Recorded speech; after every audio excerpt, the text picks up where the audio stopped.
Welcome to GGRated Podcast. I'm your host, Joshua Gray. And this is your co-host, Gino. Today, we have another special guest. We have Baxter here. He is one of my old fraternity brothers. I don't mean to mention old Baxter. Sorry about that. But either way, he is an avid gamer just like me and Gray. And I'm glad to have you on the show, man. Hopefully, give us a few tips about and a few things about Sea of Stars. Yeah, hey, it's a pleasure to be here. A lot of fun playing that one recently, and happy to talk about it. Awesome. Yeah, well, I can't wait to dig into this. It is really, really good, and it gets better as you keep playing it, man. And I'm really starting to get the Chrono Trigger feels. I love Chrono Trigger, so I can't wait for us to talk about this some more. Well, that's the biggest thing. It's like, once we started playing it and Baxter kind of told me about it a little bit and kind of got me hooked on it. I got you hooked on it. So yes. He's actually, I think I've talked to him. He's actually beat the game. So I'm really interested and can't wait to see how this kind of turns out and see his thoughts on this. So I'm pretty excited about it. Yeah. So for real. But with that being said, with the introductions out of the way, Baxter, again, we appreciate you coming on the show. We're going to start with the gaming moment. Gray? The gaming moment. He said as he tried to stall as he found his soundboard.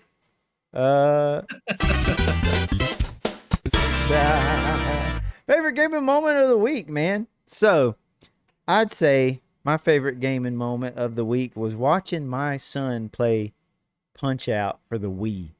I have the Wii emulation on my Steam Deck and have Punch-Out on there. And watching my son play this game, he's just like slamming on all the triggers and stuff, going back and forth. Pow, pow, pow. And he's fighting the first guy, which is like Glass Joe. And listen, like I don't think a lot of people played this game on Wii, but it is excellent. It's really good. See, I didn't really even know they had a Punch-Out on Wii. Oh, dude, you need to download that. It's really good. My brother had it on the original Nintendo. So we played. Oh yeah, yeah. So I remember used to that play it on the OG too. And so when I saw it on the Switch, I said, "Oh my god!" So I spent some time doing it. Great port over, lot of fun. And the old codes to skip around to the next bosses and boxing. Oh yes, still exist. So I didn't even know that was a thing. That's awesome. Yeah. So did y'all beat the game? How did your boy do? We just like hop in and out every now and then. Like we will play against each other. And the cool thing is like they've adapted it so you don't have to use the like Wii sticks. You don't have to actually like move around and everything. You just it's mainly using the triggers on the controller. And it's cool because you can build up like this Hulk mode where you turn into a big monster and you just start slamming each other. So, if you played the game, then you know what I'm talking about. But if you haven't, then I sound like a crazy person. But yeah. Hey, and I don't know if y'all hear any background music right now, but my 11-year-old daughter decides, I think, to play some Barbie or something in the background. So I apologize about that. I'm a Barbie girl. I know. Is it that one? We're just getting some background music here. That's all we're doing, Yes. But I'll tell you, I guess about my gaming moment, I have to say is it's kind of in reference to the Sea of Stars. Is I've been seeing a little bit about these achievements on the Sea of Stars. I love getting these achievements, right? I'm not like a hunter, but I love it. I love when it pops up that sound. And I was just playing, and he had this Moonring skill with Valir. Yeah. And I don't know if we lost Baxter. We have to get him back. But when we start throwing, and you hit 25 times, like you get an achievement if you can do it 25 times. And it's like intense too. Like when you go and it's like back to back to back to back to back. It's intense. Mm-hmm. But I mean, it was a pretty cool little moment that I had playing it on the Steam Deck, Gray. You'll be proud of me. But yeah, that was the best moment. And, that was one of my best moments for the week playing Sea of Stars and actually getting that achievement. Yeah, because there's an achievement. I got it too. Because what's cool about that Moonstrike or whatever it's called, or it's the Moonerang, Yeah, moon rank. That's if it. there's like a bunch of enemies on the field, it'll go and bounce over all of them. And if you do it right, then you can take out a lot of enemies at once, and it is so satisfying. Like, it's really fun. It is really satisfying. It's the best so far, the best. But I don't know. There might be something better that Baxter can kind of hit on a little bit later. I'm sure but Baxter knows. Yeah, I'm back. Sorry, my kid started crying. I got you. So I got the kid with the background noise. You got the kids cry. Hey, we're in this together. We're in this together. Yeah. So did you have a gaming moment this week or no? Yeah, well, I struggle here, but picking up I play a lot of Rocket League, and I thought I was going to go to Texas Massacre, but I was sitting there switching out the tires on one of my Rocket League cars, and my kid walks up. My daughter says, "Put the purple ones on," and it just kind of made it fun for me. That's awesome. Not my usual style, but it just kind of was like, okay, that's cool. I'll do it for you, kid. Now you have to win when you have those wheels on there. It's just something in you. You're like, oh, I got to win this now. I'm doing this for my kid. The purple wheels don't work well on the vintage Charger. Just not the look I was going for. That's funny. No, it's perfect, man. That's perfect, man. That's pretty good. Well, what do you say we get into the next one, Gray? The next section, you think? What is the next one, bro? I don't even know what's going on right now. Let's go into the gaming news, bro. The gaming news. Hit us with it, big dog. So the first thing I'm going to go over is got to be the two directs, I would say. You had the State of Play, you had the Nintendo Direct, right? They both was done this September. They had a lot of huge announcements and everything. So I'm just going to go over real quick, kind of fast, in reference to what was announced, just to kind of put it out there for everybody of these new games that PlayStation, Nintendo, and they actually had it on the same day, dude. Can you believe that? The same day. So it was a pretty packed day on it. But the huge headline for the State of Play was, and I am super stoked about this game. Okay, I spent over $100 on a bundle on the first one, Final Fantasy VII Remake. Ooh, man. So I'm super stoked about this. They did a trailer on this as well. Some gameplay of Final Fantasy VII Rebirth is coming out February 29th, 2024. Has some huge stuff there. It's going to be exclusive on PS5. So it looks like I'm finally going to have to bite the bullet and try to get one of those, or just have to wait for PC. The second thing, also, they did some Spider-Man 2 new gameplay trailer. The reaction so far on Twitter, I guess X as you can call it, has been very positive on the gameplay.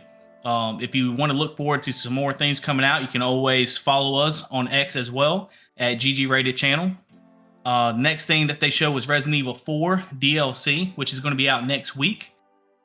You got Avatar, Frontiers of Pandora. Also, they had a new story trailer that was released. That is due out in December 7th. They also announced 3 new editions of PS5 faceplates. You got the red, the blue, as well, and a white. A volcanic red and a cobalt blue and and a sterling silver is the new colors. All right. They will be available January 26, 2024. Bennett Fonny's next game, Baby Steps, is out next summer. Roblox, believe it or not, it's been out a while. It's a very popular game. My daughter, being 12 years old, plays it very much, a lot. It has not ever been released on PlayStation. Are you It's serious? been on every other platform. No. So I got a quick story about Roblox, man. I remember when we were having our first kid, I didn't have any kind of like handheld system that I brought with me. So I had my phone and I was like, what can I play? I want to play something online while I'm trying to wait for this baby to come out. And I downloaded Roblox on the phone, like mobile. And I remember playing like on a planet in space or something that somebody had made. Like, folks make all kind of crazy things on there. And I got to say, I did have a little bit of fun when that was my only real option. So there's a lot to do. There's a lot to do on folks Roblox. make crazy things there. You can just go in these different worlds and stuff and just explore what folks have made. So, well, Baxter, I know you got a daughter as well, so I'm just giving you a heads up on it. Roblox, if it's still around, it's going to be something you're going to have to deal with. So get ready for it. Nah, man, she's all about the Paw Patrol kart game on Xbox. let's Right go. now. Paw Patrol. I love Paw Patrol, bro. Man, don't get the theme. Let's get that theme music going. Let's get it going. You know? Paw Patrol. My son Shep, he's young, he's 4, and he's all about that Paw Patrol. There's actually a movie. Just a little heads up. Another September one coming 29th, out. Paw Patrol movie. September 29th is going to be released in movie theater. So I see y'all there. Okay, Bro, I went to the movie theaters to watch the first one, and I gotta say, I had a good time. It was fun. I was there by myself. Just kidding. Nice. I was with my son. We had a great time. I see what you did there. He was trying to get me to get a response out of that. Huh? Yeah, I was like, Well, guys, look, Crickets. Roblox, PS4, October 10th. If you're looking forward to it, if you have a PlayStation 4, there you go. We also have Ghostbusters. Rise of the Ghost Lord is out next month for the PlayStation VR 2. what? Yes. Helldivers 2. Is it going to be out on Steam or anything? They did not say. You know Bro, how PlayStation is. because I got PlayStation VR. 2. I would love to play that VR game. The That'd be Ghostbusters cool. game for VR is going to be October 26th, just in time for Halloween. Helldivers 2 new trailer gave us another look at gameplay, plus a release date. It's going to be PS5 and PC on February 8, 2024. You got Foam Stars. It's kind of like a Splatoon kind of game that I think PlayStation's kind of copying. They get an open beta. It will be available on PS5. It'll commence on September 29th and then conclude on October 1st. Okay. Then you got Tales of Arise is getting an expansion in November, 2 years after the release. The expansion arrives on November 9th. And that is all that's been. So the big headline on this one was pretty much Final Fantasy VII Rebirth. Going over to Nintendo Direct. So the biggest thing they announced, I'm trying to go quick here, is Paper Mario. The old Paper Mario is getting a remake. So Paper Mario: The Thousand Year Door HD has been announced. That was the biggest announcement for the day. Mario and Donkey Kong remake is coming to Nintendo Switch on February 16th, 2024. This is the one I'm more excited about because me and my brother will play this on Super Nintendo all the time. Is F-Zero 99 has been announced. It's already available. It's exclusively on Nintendo Switch Online members for them, but it's like a whole revamped same graphics and everything, same courses as Super Nintendo, but like online capabilities and new adjustments to the ships and the riders and all that kind of stuff. You can change out paint colors and everything else. So I'm definitely going to try that out on my Switch, and I have to give I'm going to have to do a little something on that. Princess Peach Showtime actually gets a name. The Princess Peach game that everybody knew was coming out for Nintendo, it now has a name, Princess Peach Showtime. It gets a March release date, March 22nd. Tomb Raider, you'll like this, Gray. Baxter, I don't know if he was a big Tomb Raider fan, but Tomb Raider 1, 2, and 3 have all been announced as remasters. Coming February 14th, 2024. They also gave out details that you can toggle, like on the Master Chief collection, you can actually toggle the graphics from the old style, the polygon style, to the new style. So I love when games do that. Man, they know how to take my money, don't they? Sounds a lot like Diablo 2 Resurrected, being able to flip between the two. Oh yes, that's right. That's right. So I got an interesting side note about Tomb Raider. I'm just wondering if any other guys out there can relate to this. You know, back when that game came out, we were young lads. You know, just transitioning and, you know, developing into puberty. You want to know if the old style is going to keep that I already know what you're saying. No, I'm just saying, did anybody else like move around the camera and stuff so that you could try to see your booty better, or like I know. I know. A bunch of Yeah, like because how old were we? kids. Yeah, we were just kids. Like, oh Well, my gosh, we get to play a girl. Oh my gosh. what we should do is just sit there in silence and just let you just be Bask, awkwardly silent. bask in the Yeah. awkwardness. I know I was not the only one that did that. No. Pretty sure there's a meme with that exact still image out there from one of the original Tomb Raiders. There's your reinsurance right there. It's not just you. I'm with you on that. Yeah, you know, boys doing boy things. So, moving on, Luigi's Mansion 2 HD has been announced. It's going to be out next summer. Splatoon 3 Side Order gets new gameplay trailer and a spring 2024 release window. It'll be available next spring. Another look at the Prince of Persia, The Lost Crown. I'm not really... I just don't like the art style that they're going with there too much, but it's set to be released on January 18th. Super Mario RPG, I really like that game. The remake gets a new trailer. I'm super excited about that game. I've played that on my Analog Pocket. I don't know if y'all know too much about it, but I played that game a lot on my Analog Pocket, and I absolutely love that game. It's coming out November 17th this year, 2023. Trombone Champ is coming to Nintendo Switch. Dave the Diver arrives on Nintendo Switch next month. First look at the Wave 6 of Mario Kart 8. That game just completely keeps dominating in the charts as well. Keeps selling. They'll never make a Mario Kart 9. You got Detective Pikachu returns, gets new cinematic trailer. Some amiibo updates for Tears of the Kingdom, Smash Ultimate, and Xenoblade Chronicles 3. So they announced some new amiibos. Horizon Chase 2, which is a racing game, originally released a little over a year ago on PlayStation, PC, and Xbox and mobile devices. Horizon Chase 2 is finally out on the Nintendo Switch. It's already been released. Another code Recollection announced for January 19th, 2024. Then you got Saga Emerald Beyond arrives next year. So Nintendo's making a lot of announcements here, but I feel like they're kind of covering bases and they switched to Nintendo Switch 2. But we'll get to that in a moment. Unicorn Overlord is a new tactics RPG from the developer behind 13 Sentinels. That's going to be coming out March 8. Eoden Chronicles, I guess that's how you would say it. 100 Heroes targets an April 2024 release date, April 23rd. WarioWare Move It gets a new trailer. It gets released in November.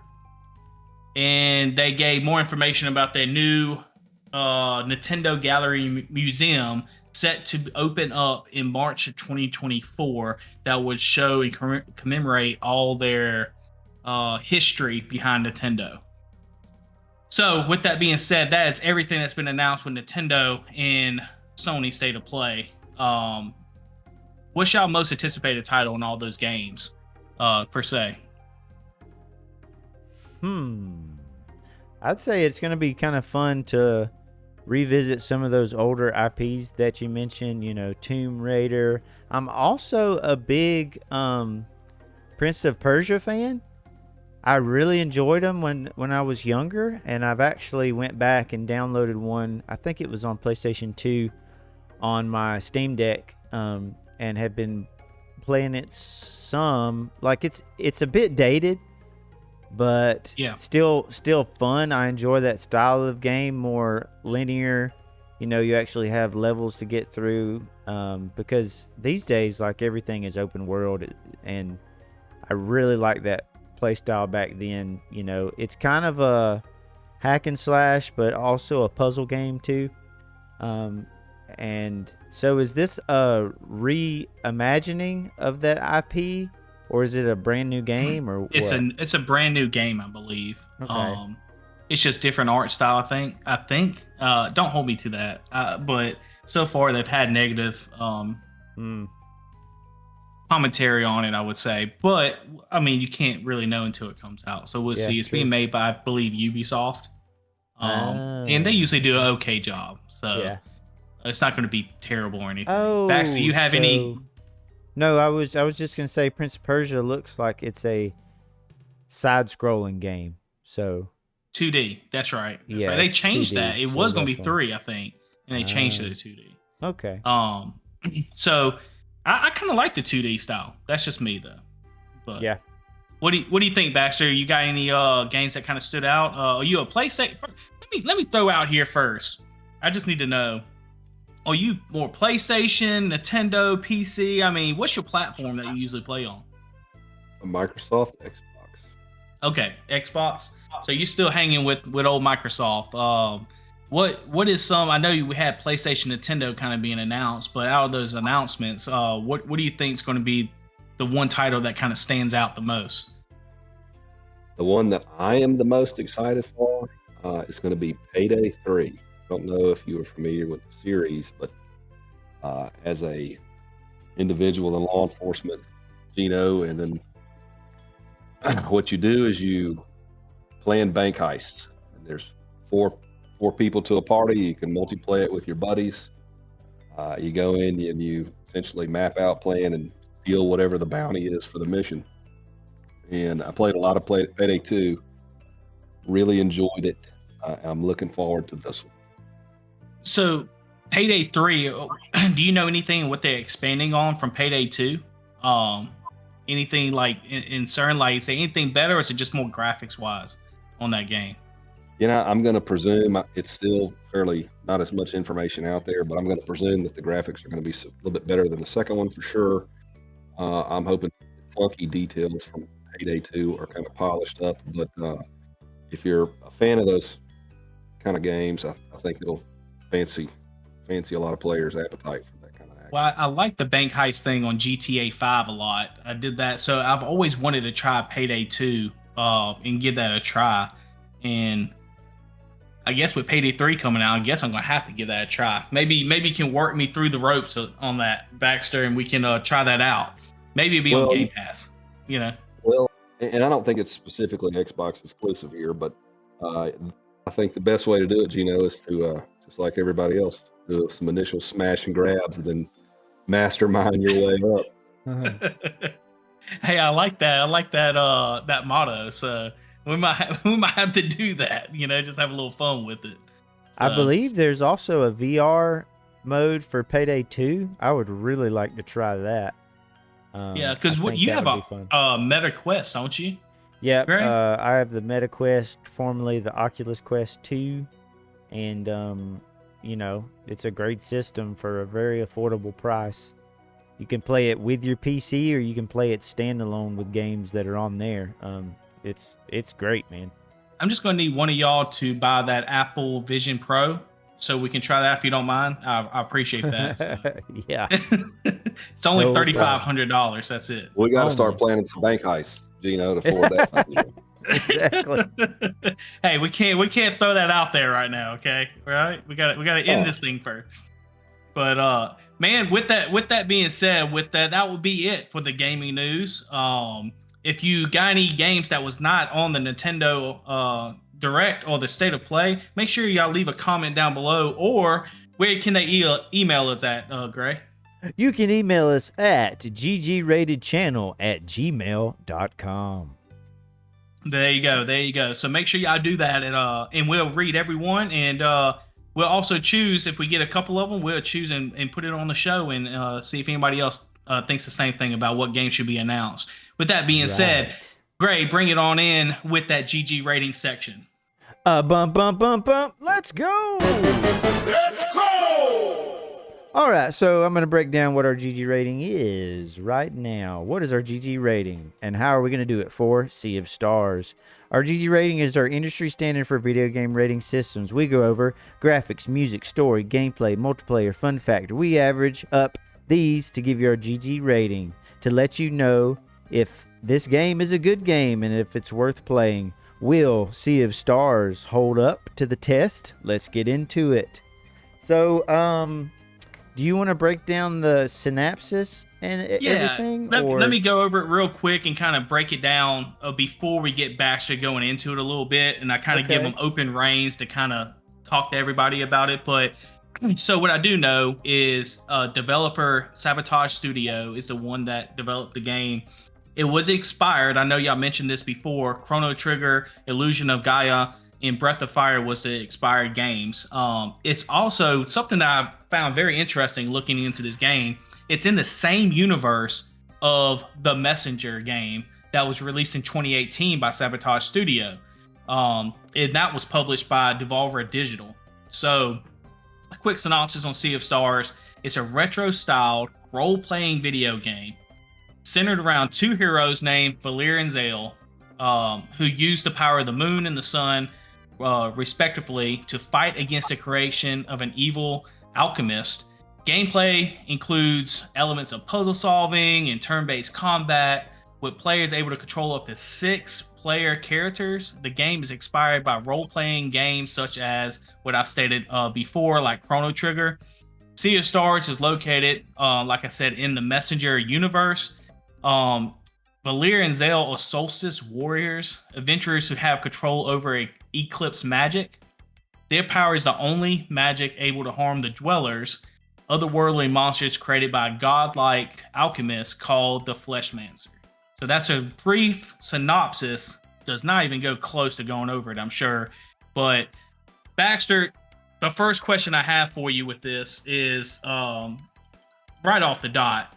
Are you enjoying Sea of Stars, and can you just tell us what you like about the game? Absolutely. I have beaten the game, and fair warning to all of your listeners, I will do my best to avoid any spoilers. The game's maybe been out 2 or 3 weeks, so some people haven't put all the time in it to get where I'm at, and that's fine. But absolute love letter to the RPGs and or JRPGs that I grew up as a young child playing. Wonderfully executed.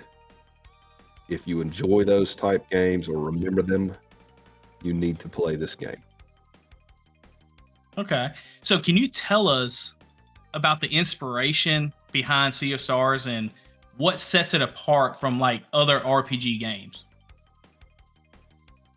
So as I said a moment ago with the love letter comment, if you recall Chrono Trigger, or the game that I think it's a lot similar to is Legend of Mana. Oh, yeah. So if you can recall those games, they're essentially turn-based style with a few twists. Sea of Stars twist that on. So that's what I think it's the inspiration comes from. But what sets it apart, the artwork, the music, all of the things we'll get to shortly, the color patterns and the way you travel and the island to island and things like that as you journey on this adventure really come together for a great cohesive adventure. You really feel from time to time what you are doing is having an impact in this story. Absolutely, and I'm just at the beginning of the game, and I feel that way. So that what you saying that's hitting it on the head on the nail. So on making everything you do feels like it is making an impact. I definitely have to agree with that. Gray, do you have a question for him? No, man, go ahead. Okay. Well, I'll go with the next one I want to ask is how does the game's art style, I know you kind of mentioned it a little bit, but how does it actually contribute to the overall immersive experience to the game, the art style? Again, modern gaming is all about the best graphics, the most immersive experience you can imagine. I think it's good to take a step away from that sometimes and kind of look back at gaming history. What I think is best described is what this, and I'm no expert in the industry, but it's going to be a really, really great retro inspired pixel art, but it doesn't look like Super Mario from the Nintendo. It's not that bad, or I won't say bad, but it's not that age, that generation. The technology wasn't there when the Nintendo existed to have really a polished graphics. And I'm sure there's some 3D elements and modernization there, but it's inspired by those older games that were limited to technology at the time. And to me, it's the greatest of all time right now. There hasn't been another one in my memory I've played that is as beautiful, as well colored, depending on where you're at, what island, the missions you're doing. Everything is really thought out, and I'm going to keep hitting on this is a love letter to that genre and era of gaming, and it's really it's perfection in my book. I totally agree. I totally agree, because sometimes as I go to these new areas, I can just like sit there in awe at how much of the environment is like moving around, but also still has that old style, to where they have like hit it with the best of both worlds, man. Like vibrant, you know, you can see kind of environmental things going on, but also just how the maps are built, where you go like in and out and there's some exploration there.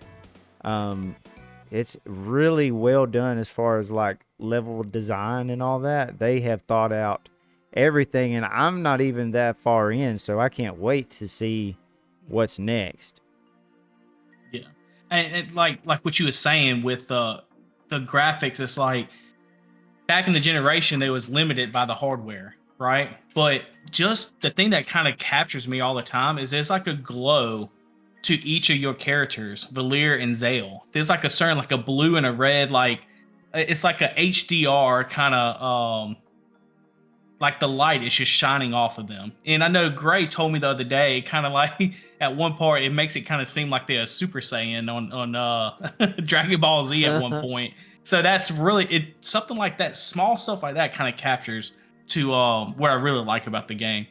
So what gameplay, Baxter, what gameplay mechanics can players expect in Sea of Stars, and how do they enhance the storytelling on this game? So, not giving away spoilers, for the first many hours, the game is fairly linear, and go here, do these things, and you're kind of on that path. You have some freedoms. You can go. One of the things I love, right? One of the things I love about this is in some of these older games is you can have a fishing spot. In this game, on all the islands I've been to, or the big ones, have a fishing spot, and it was in the older games of years gone by, it was a way to build in some time to play and experience something away from the game, but that's still the game, and that was still fun. And there's another component, if for those that have made it, I think most folks have made it probably to the first town, Brisk. Yes. You know, you get to a point in there, and then you go to the inn, the ship, and in the corner there's the wheels table, and that's a mini Love game. that game. Yeah. It's a mini game inside the game. And at first it can be challenging. You're sitting there like, what do I do? And it's pretty easy to get to understand it, but that's critical to play that for the end game. And I'm not going to tell you more than that. So you're going to have to come back to wheels. What? And I don't know about wheels. Where is this at? You're going to get there. And let me tell you. Okay, so I'm not there yet. Like, I just made it to the mines, where I got to go down in the mines. Okay.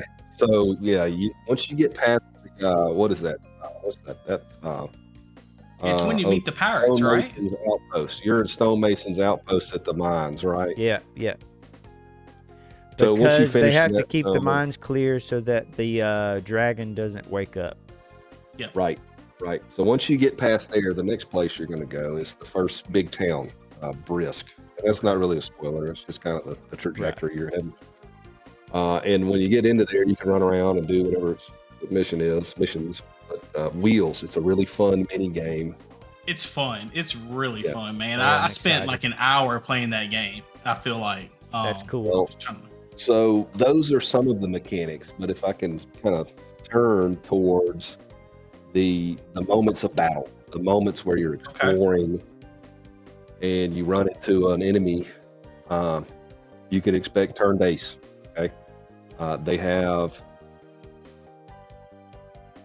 locks. The enemies have locks, so there may be, if you do a slash attack with Zale or a mace attack or staff attack or heavy, whatever they call it, with Alair or Garl, who is the warrior cook. Girl, no, girl. Girl. And there'll be a number associated with that you have to check off those boxes, so to speak, before that number drops down, or that enemy can use a special power or special move or whatever you want to call it, versus just a regular attack, or that's when their turns start. And I think a lot of that comes in with some old Mario RPG, Super Mario RPG, long one, where when you do your attack, you time it just right, you can add bonus damage, or if you time just right the defense on the enemy attacking you, you can lessen the amount of damage you take. And so you have to spend a little bit of time fighting that same enemy, figure out when at the right time is you need to hit that button so you can block. In that point right there, about the exact moment and timing it up, I feel like really sends the game battle system over the top, because it brings that extra element. And I have to agree, like just that, learning different timing for each enemy, like there's so many enemies. Mhm.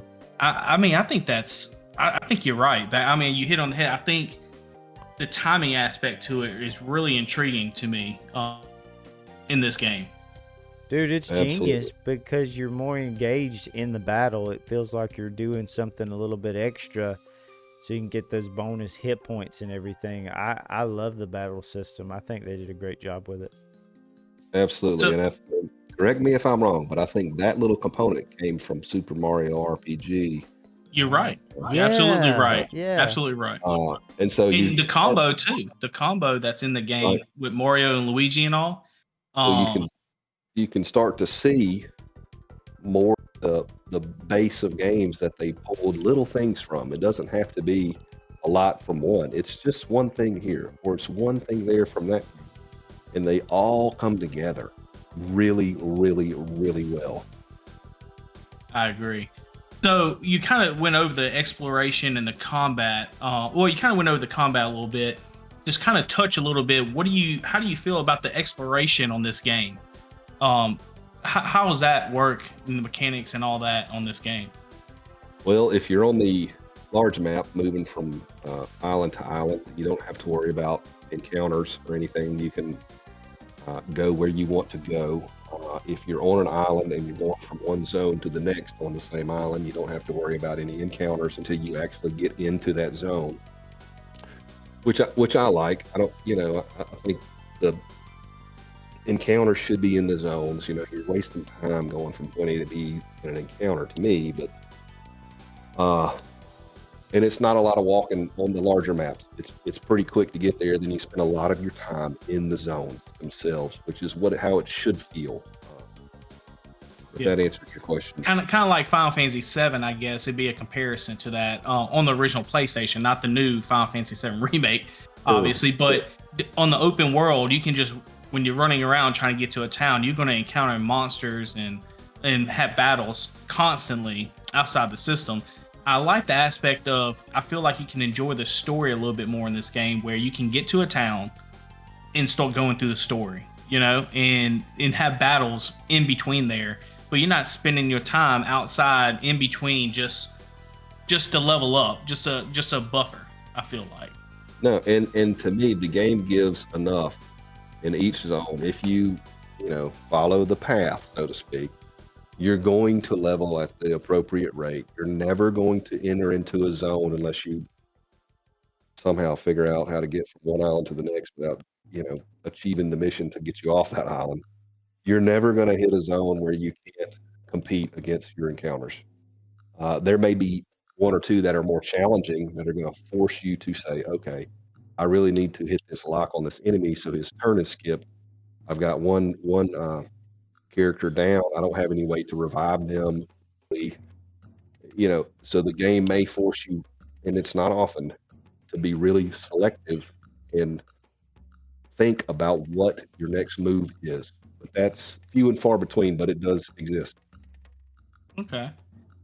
Well, I know one person. I know Gray is, and correct me if I'm wrong, Gray, but you're huge on the music aspect to these games. I am Yes. as well, but Gray is a big component. I've learned over the many years I've known him in reference to the soundtracks on these games. Um, so can you shed some light on the game soundtrack, about how it elevates the atmosphere of the game? Well, Does it? I think atmosphere is the right word. In every zone that I've been in, I beat the game, uh, and there's extra after you beat the game too. Um, I think every zone has the right music. Every zone, the sounds, the music, the enemies you face, all of it really brings you in to that particular point in time in the game. Whether it's Moon Cradle when you just start the game, and it's that really light, eerie type music where it's just like, okay, this is nice, a good place to be. We're starting our journey on being solstice warriors or whatever. And then you get into the game about 15 hours or so, and you're in a different island that's going to be a little bit darker. It's going to be a little bit heavier. The music changes. Uh, the atmosphere is the word. Everywhere that I've been, really, the music emphasized where you were in the game. Okay.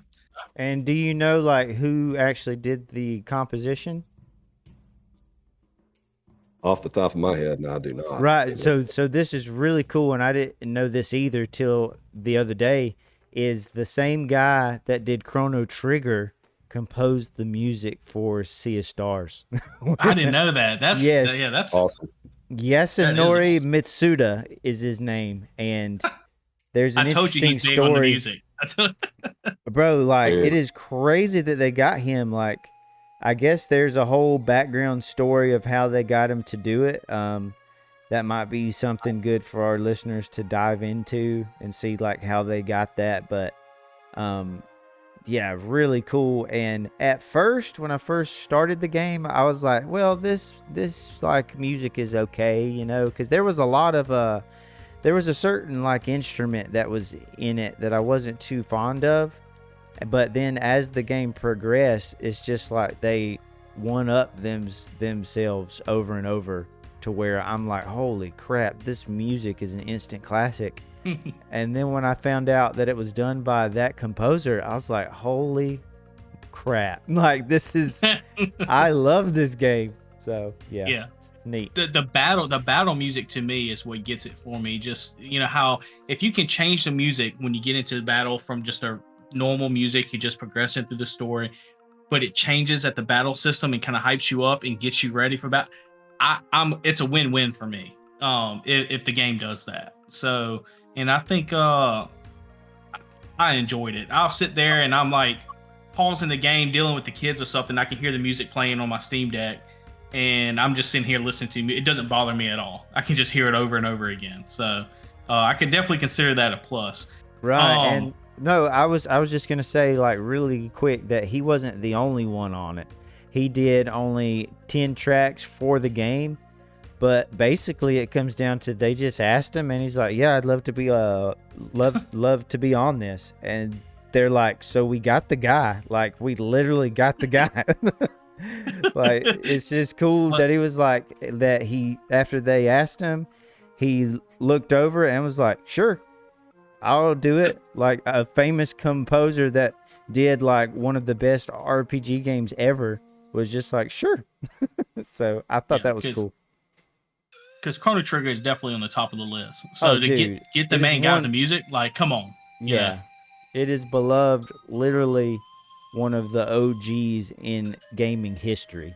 So in Legend of Mana, how Baxter mentioned earlier, a lot of people hasn't mentioned that.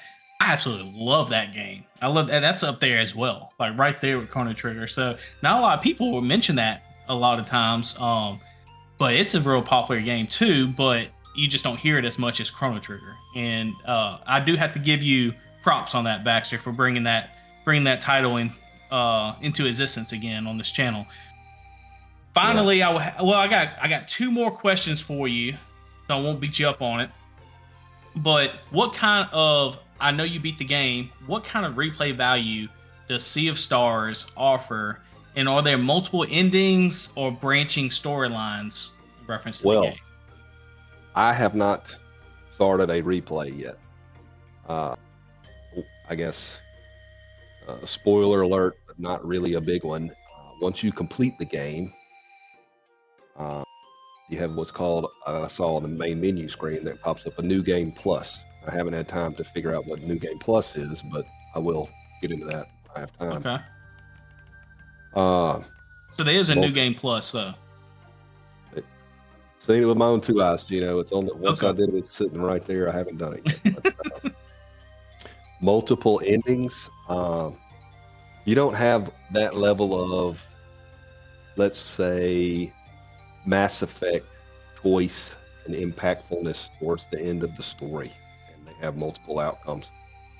It's pretty linear in that path. The goal is to defeat the Fleshmancer and the Dweller of Flow, or whatever it is, the World Killer. So you kind of just slowly work your way to that goal, and you take your time going from one place to the next, and whatever, to do side missions internal to the actual game if you decided to do that, which I would say you should, because once you beat the game once, some of you may remember in the Moorlands zone, which is one of the very first zones, there's what looks kind of like Stonehenge looking area. It's got rock columns coming out of the ground, right? You go up to it and it says, oh, this thing hasn't been active for a very long time, and you can barely ineligible, right? Yeah. Well, that's important. When we talk about the side missions and some of the harder components to the game, and you don't have to do that before you beat the game. You can beat the game and then come back and do those other more difficult side missions to get to the quote unquote true ending. I got you. So there is branching storylines, is what you're saying. So you have one main storyline, but you can add to that storyline by going different directions with it. Certainly. Add to it. So for instance, without giving anything away, of course, you think of the characters that you can have interacted with. And some of you may not have gotten to the point where you know all of them out there, but most of them have a separate mission that you need to help them with. And if you do that, you typically get a very good item for that particular character. And then it's part of that Moorlands zone thing I mentioned earlier. So just always talk to your party members. When you're setting up camp, Cheeks is, I think, the name of the historian in the game. Always talk to her. She will tell you stories. So when you add a new party member and then you set up camp in one of the zones, many of them, talk to her and just say, hey, do you want to hear a story? And then that's usually where you're going to get that information. Okay. And does that enable side quests, or they just kind of tell you more of the story by enabling with her? Not to try to give too much away, but is it just more of the story, or does it enable side missions that you have to do? Well, I wouldn't necessarily call it enable. I would say it's the trigger. I guess you could. Once you figure out what the story is about, then you go and talk to the party member, and then that kind of, hey, gotcha. You help me go blah, blah, blah.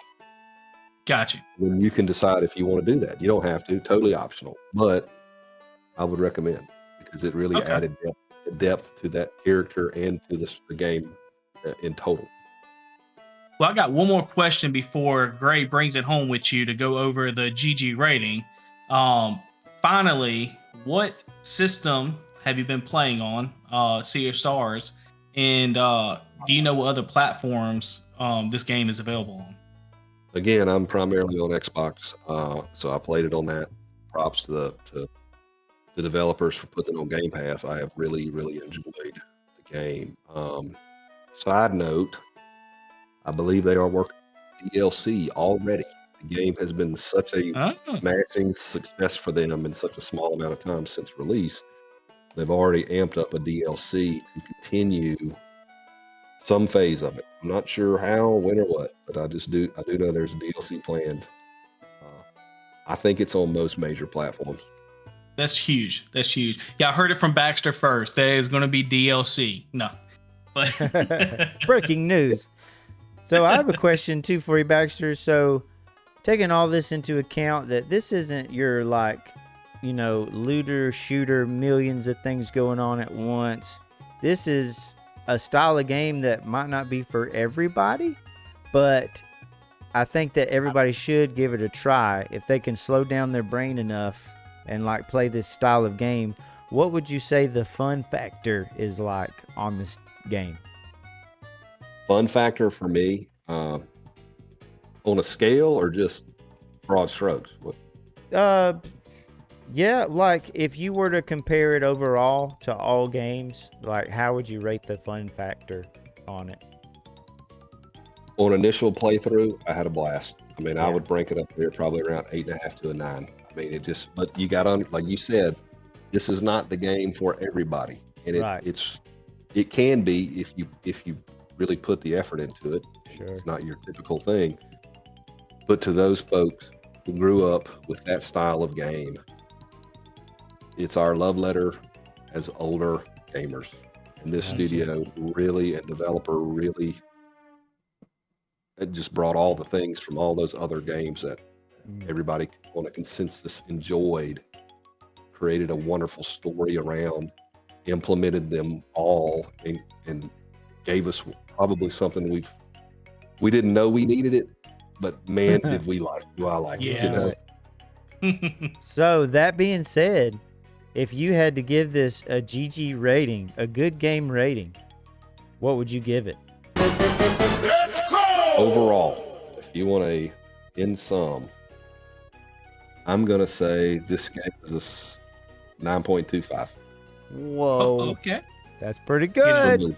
I'm with that. For me. I'm with that. And what do you think would give it that next level to make it a perfect 10, which is so hard to do, almost impossible, but what would give it peak 10 status?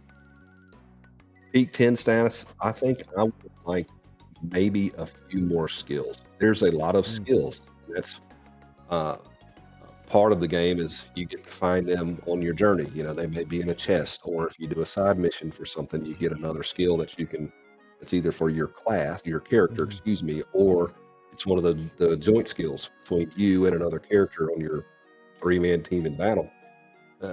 Maybe one or two more like that. Just a few more ways to interact. Probably would have bumped it up closer.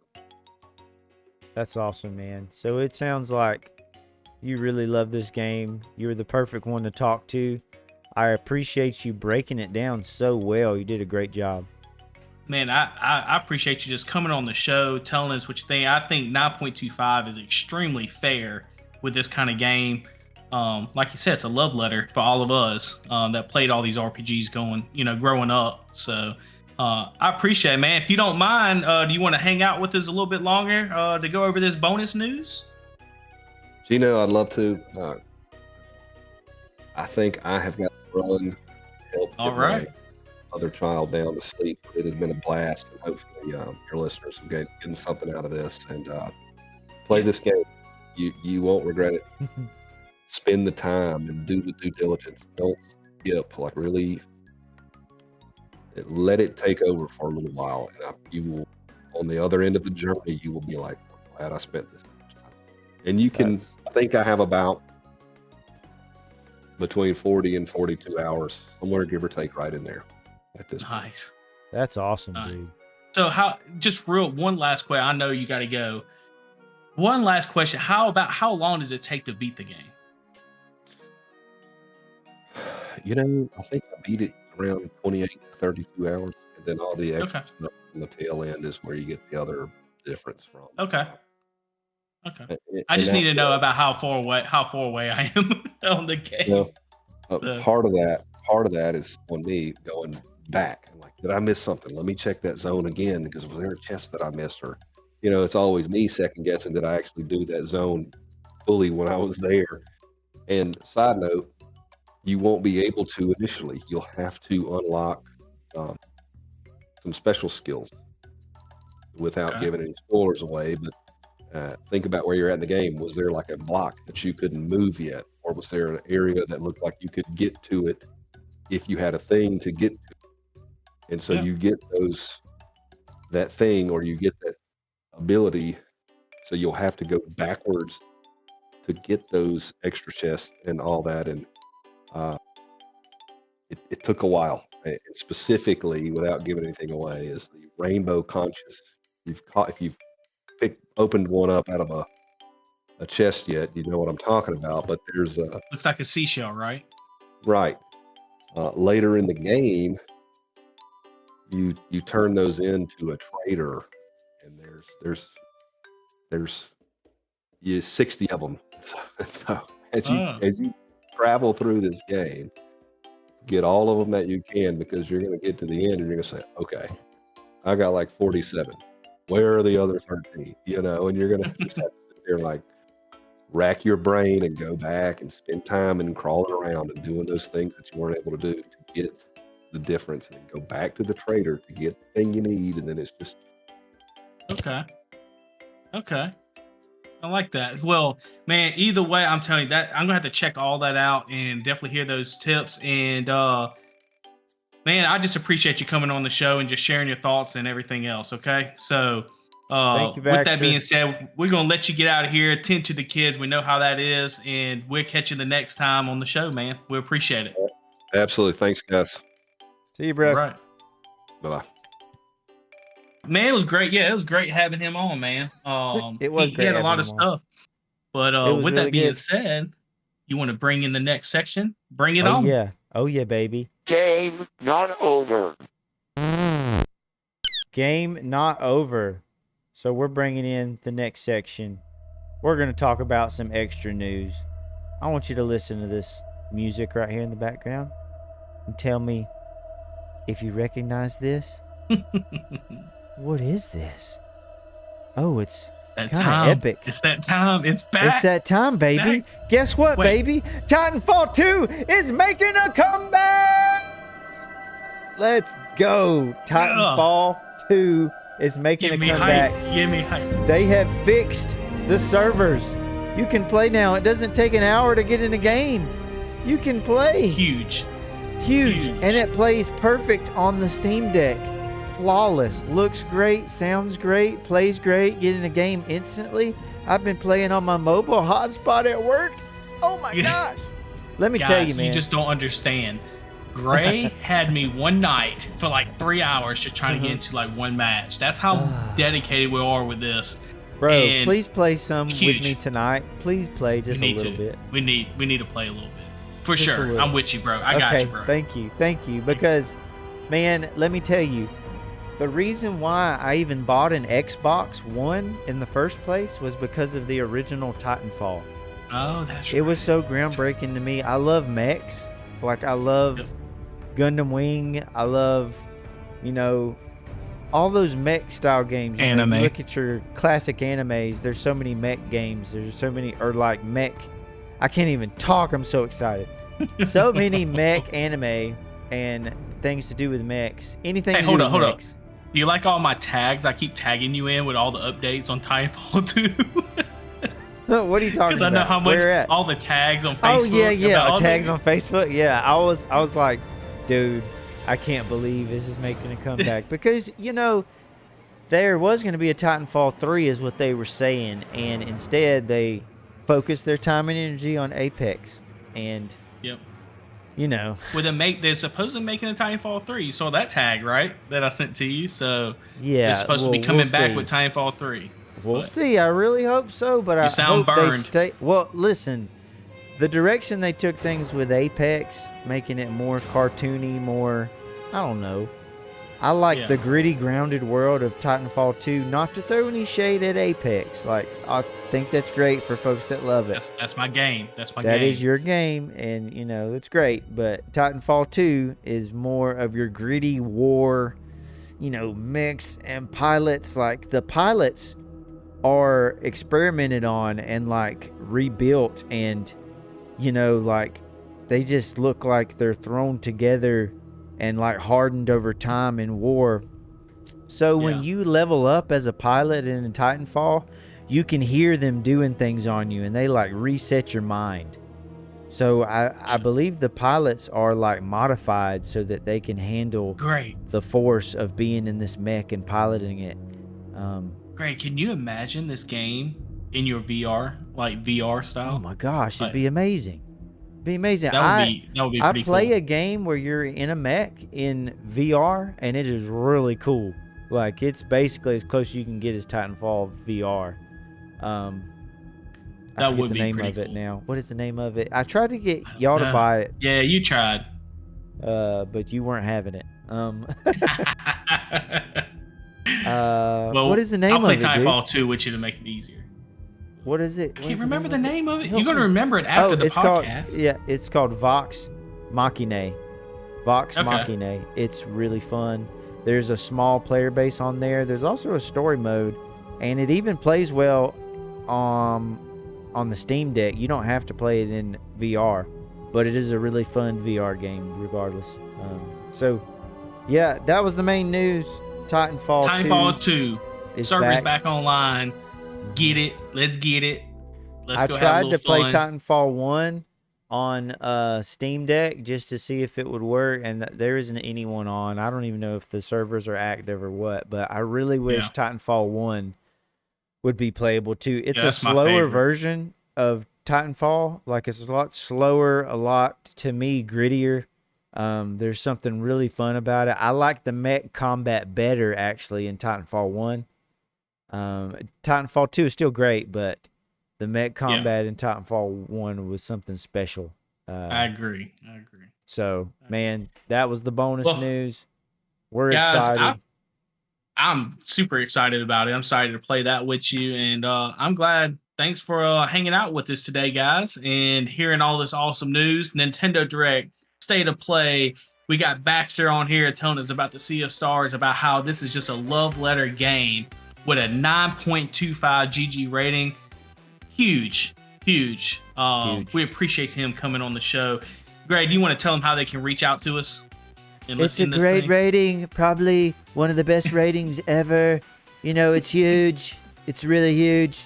You can reach us at GGRated channel or GGRated channel at gmail.com. Reach out to us, drop us a line, give us some constructive criticism, or you can just be nice. That would be great because we need more nice things over the internet.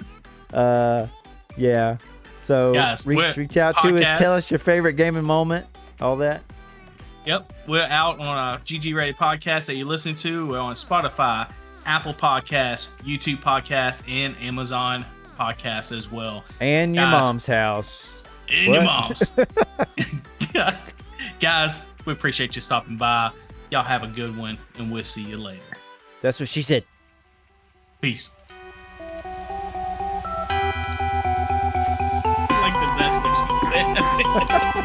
He's so stupid. I love it. That's staying in there. I hope you know.